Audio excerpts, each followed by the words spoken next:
Hey everybody, Christian from Treasure Town here, and today we're going to be talking about 10 crazy ways to collect coins or just regular ones that are going to be super fun, and we're going to be pairing that with an awesome giveaway of a pretty high value coin that I teamed up with APMEX, the sponsor of this video, to bring to you. And super easy to enter, exciting upside for you if you do win, and they've got another giveaway. We'll get into all of that, but I think just one big thing that guided this video is National Coin Week. That starts today. It's April 16th to 22, and I thought that it would be a really fun time to discuss some of the different ways to collect coins, because whether you're just dipping your toes in for the first time or a pretty experienced collector, there's always new collections that you can set out and take part in, and I just brainstormed some fun ways to do it that you might not have thought of, or you might know about but had forgotten about. So anyways, first we're going to talk about the giveaway and National Coin Week, and then we'll get into those 10 ways to collect coins right here to start National Coin Week. So a little bit about National Coin Week and why I'm teaming up with APMEX for this giveaway and how to enter.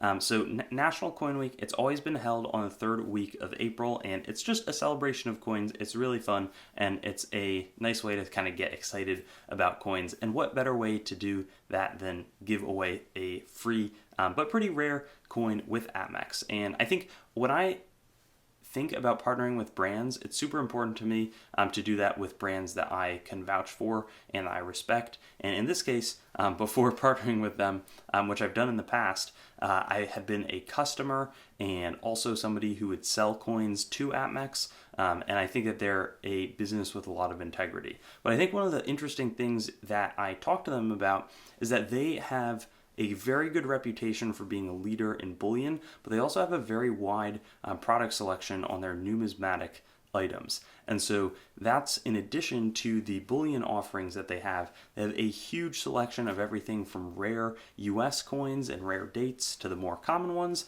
They've got world coins, they've got ancient items, they've got graded and ungraded. So they do have a big selection with much better customer service than I have. And they've got it's a big company. They've got all the shipping and logistics and that sort of thing with a better website. So it's a brand that I think is a great one to know about. And during Coin Week, they've got a big mix of deals that they're going to be offering each day of the week as a celebration, and it's going to involve sort of their wide range of different items that they have. And one of those deals is also going to be free. In addition to this giveaway, they've got a gold coin sweepstakes. I think it's a $20 double eagle, and more information and a link to that is going to be in the bio. But in terms of getting the 1863 Indian head cent, all you have to do is comment down below that you're subscribed to the APMEX YouTube channel, and of course, make sure to be subscribed. So head on over to their channel. That's also linked in the description, and obviously check out their website to see if there's any good deals that might fit into your coin collection in a good way. Now let's get into the 10 best ways, or I don't know if it's best, 10 new ways to collect coins. And I'm sure you'll have heard of some of them, but hopefully there's at least one that you haven't heard of, and you can tell me if it's a good idea or not. And as promised, I'm going to try to come up with some pretty interesting ways to collect coins, and the first one is going to be out there, but it's exonumia tokens and proto money. I've recently been loving a bunch of the more ancient coins, or ones that just trace a bunch of the history. So we're going to be talking a bunch about US stuff, and a lot of that integrates with this as well. But when I think about tokens, proto money, exonumia, we're talking about metals, which are often really nice ways to commemorate something with a super artistic and there's more artistic liberty, and there can be much more specific commemorations of things. So maybe it ties back to a ancestry and a history on that front. More on that later, and some sort of an event. I'm German, so maybe it's a German medal from the 1800s that would have been in the same region that my ancestors were from. Or maybe on the token side, it's that there's hard times tokens, which were produced when there was I think it was a monetary shortage in the Panic of 1837. They made them from 1837 to 1841. And then again, in place of 1 cent coins in the Civil War, when people made Civil War tokens, whether that's store cards or patriotic tokens, but that's on that front, and they were a bunch of private issuers, and sometimes like on the Civil War token, it's going to say the name of a street that still exists, or is in a city that I've been to, or is a few hours away, that sort of thing. And then the last thing on the proto money front is that before coins even existed, there's different things that I'm thinking of, but that could be like a Celtic ring or a Scythian dolphin coin, Scythian. Maybe I'm pronouncing that wrong. But yeah, Celtic ring. There could be the Aes Rude from Italy, and just all these different things before we had formally issued coins that were traded in place of coins and were sort of money units. So that's the first collection, and can go from anything from being 100 years old, or maybe there's some cool tokens that are 20 years old, to thousands and thousands of years before coins even really existed.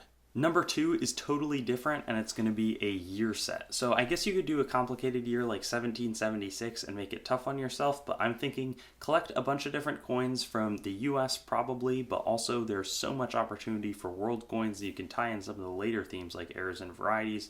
More on that later, but as a way to commemorate a really cool and meaningful year to you. Maybe that's the birth of a child, or your own birthday, or something like that, but there are so many ways to involve your personal year that matters to you, and that can extend to some of the bills on the birthday notes front as well.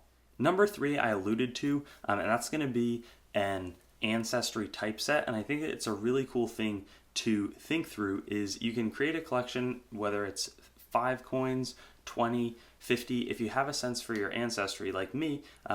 America, for a little bit, it's not been like since forever, but we've got a fair amount of American lineage, and then I have some German and some Scottish, and a wide mix potentially, like a little bit of Yakut, which is a like very northeast Asia, but that's like a very small proportion. But anyways, you can trace your history back through centuries if you're able to, and then you could get, say, US coins and a few just like nice examples, just whatever you think is eye appealing, and a good looking coin, dated to when your ancestors were in the specific country. And then say for Germany, I could go back and then pick up some German states coins from the 1700s, and then maybe go a little bit further back and get some of the medieval bracteates, or some of the, I've sold a bunch of Strasbourg silver dinars from 1150 to 1190 AD, and then you could get even earlier and earlier,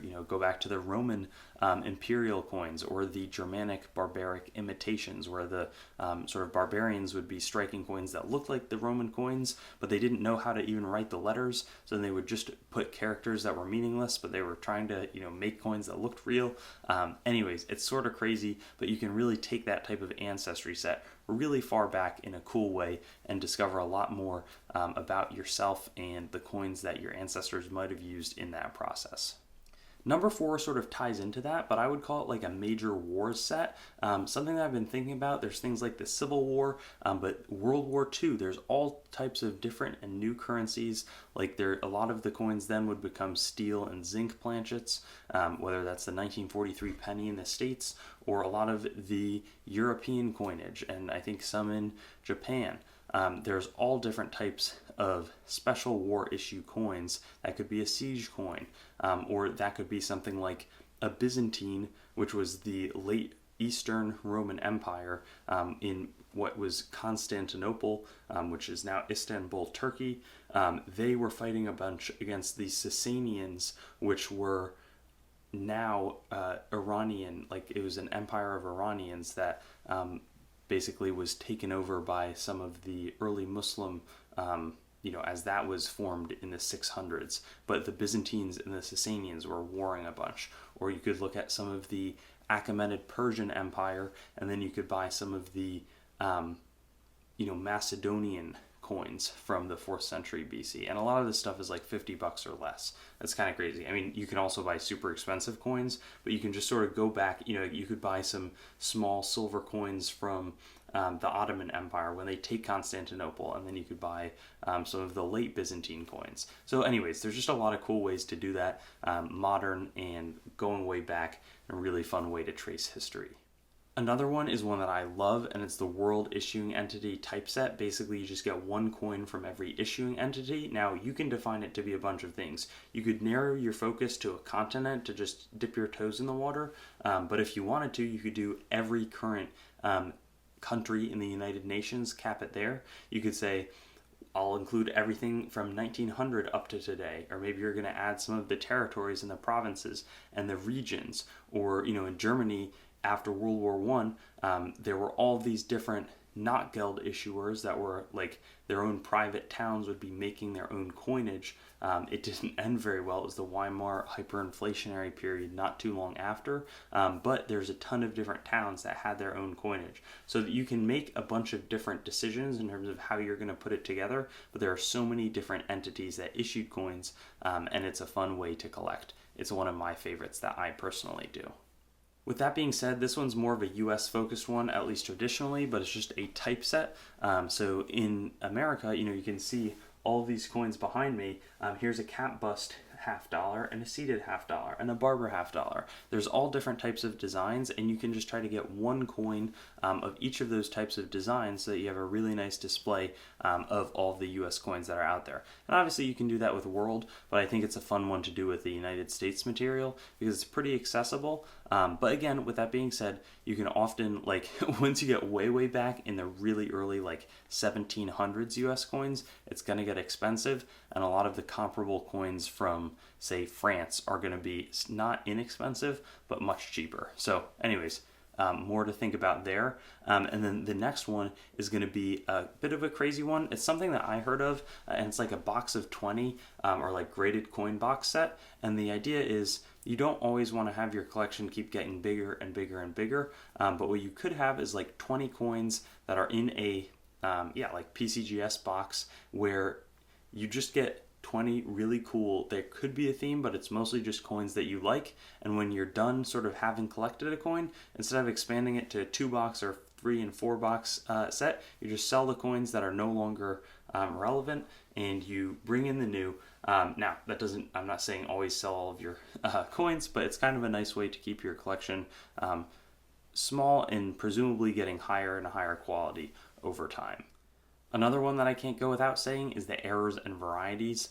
Most of people generally collect coins based off of what the issuers were trying to do with them, but a lot of people look at the things that can go wrong in the coin production process, whether that's a variety, which for those of you who don't know, the error is going to be like the specific strike that creates a coin going wrong, or the variety, which is the pre-strike process that is involved in the dies that then strike coins, where an error in that process is going to create a die that has a variety or some characteristics that you can tell, and then that's going to strike a bunch of coins where you can look for those same markers and say, oh, this one's rare, this one's not. But anyways, that's a big field of collecting that I think is fun and often accessible at low price points to new collectors, and still provides the thrill of the hunt for today. Next up is ancient coins. I'm just a huge fan of these, but there's so many ways you could do a civilization typeset, which is kind of a nice idea, which is instead of like looking at, and you could do like an emperor set and that sort of thing, and we'll talk about that as the last one, but you could just do one coin of each of the ancient civilizations. So you could get one Roman Republican coin, you could get one Roman Imperial coin, you could get again, I talked about Sasanian, but before them in Iran, there was the Parthians, and then there was the Persians or the Macedonians, like Alexander the Great. There's you could get more specific and look at like different towns that were issuing coins. But again, you can broaden your search. There's so many different Islamic dynasties, and those aren't really ancient, but you could look at something more in the Central Asian, like the Scythians or the Bactrians or the Kushans. There's so many different cool types of coins, and just understanding like, okay, this was in place from like, call it 50 AD to 400 AD or something like that. And this civilization was 200 BC to 200 AD. There's a lot of different cool things that you can learn about history like that. So I'm excited, to handle all these types of coins, and I feel like there's really cool collections. And that brings me to my last one, which is going to be a ruler set. And this traditionally would apply to some of the ancient and world coins, but it could be US, or you could try to get different depictions of George Washington on all of as many like American coins as possible, or Queen Elizabeth, who appears on a massive number of coins. But you could also think through collecting a historic figure like I don't know, maybe Caracalla, or that's not a really great example. You could do Julius Caesar, but that's not intro level by any means. You could do somebody like Septimius Severus, or just some of the other ancient people and ancient rulers that are a little bit easier to collect. And then you could get like a silver coin and maybe a bunch of different copper coins of different denominations, and then save up a bunch and get a nice gold coin. There's just so many ways to do that, but I think it can be fun, especially if you have specific historic interest in an individual. That's a great option as well. But anyways, that concludes my different ideas for ways that you could start a new coin collection that could be really fun. Make sure to comment down below that you are subscribed to APMEX, of course, only after you do subscribe to their YouTube channel. And I'll look forward to coming up with similar content. I'm so excited that Coin Week is here. It's always really fun. I have some good memories relating to it, and I'll see you in my upcoming videos. Thanks for watching the video, and make sure to enter APMEX's giveaway for the 1863 Indian head cent by commenting down below. Also, don't forget to like and subscribe and stay updated on my future videos. Have a great National Coin Week, and I'll see you in the future.